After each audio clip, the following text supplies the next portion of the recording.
मृत्यु को अमृत में कैसे बदला जाए, मृत्यु को मोक्ष में कैसे बदला जाए।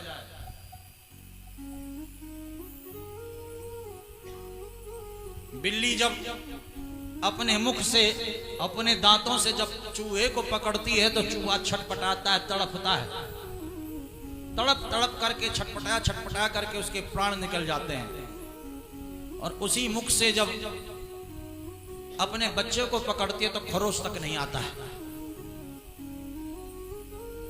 तो ऐसे ही जब हम भगवान की भक्ति करते हैं तो अंत समय पर हमें कोई कष्ट नहीं होता है, कोई दुख नहीं, कोई संकट नहीं आता है, कोई तकलीफ नहीं होती है। परंतु जिसने भगवान का भजन नहीं किया, भगवान की पूजा नहीं की, वो अंत समय पर तड़प होता है। 1000 बिच्छुओं के डंक मारने जैसा कष्ट अंत समय पर होता है।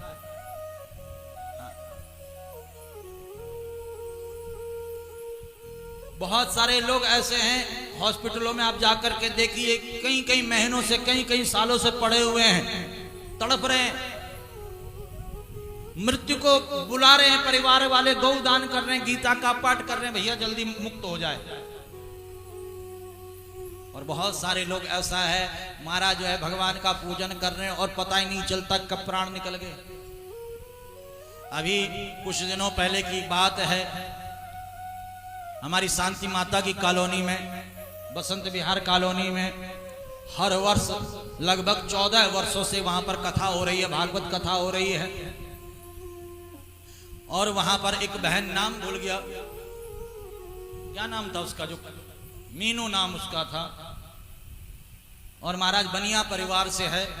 हर कथा में सेवा करना, कई बार तो उसके दरवाजे पे ही टेंट लगा है, खूब सेवा करना, कथा में, कीर्तन में, भजन में।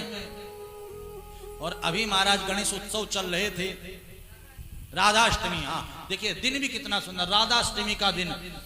और महाराज राधाष्टमी का दिन था और कीर्तन चल रहा था और भजन चल रहा था महाराज जो है राधा रानी का। और महाराज वो नृत्य कर रही थी और नृत्य करते करते एकदम से नीचे गिर गई, बैठ गई और उसके प्राण जो है राधा रानी के चरणों में चले गए। यही तो मोक्ष है, यही तो मुक्ति है। और एक वो लोग हैं जो हॉस्पिटलों में पड़े हुए, महाराज कई दिनों से तड़प रहे, बच्चे कह रहे भैया ये नहीं, अब तो हम ही बीमार हो गए हैं, प्राण ही नहीं निकलने महाराज। तो आसानी से प्राण निकल जाना यही मोक्ष। और ये किसका, कोई कष्ट नहीं होता है अंत समय पर, ये किसके लिए, जो भगवान की भक्ति करता है। परंतु जो भक्ति नहीं करता है, जो छल कपट में ही, तेरे मेरे में ही उलझा रहता है, वो अंत समय पर बहुत तड़पता है, बहुत रोता है।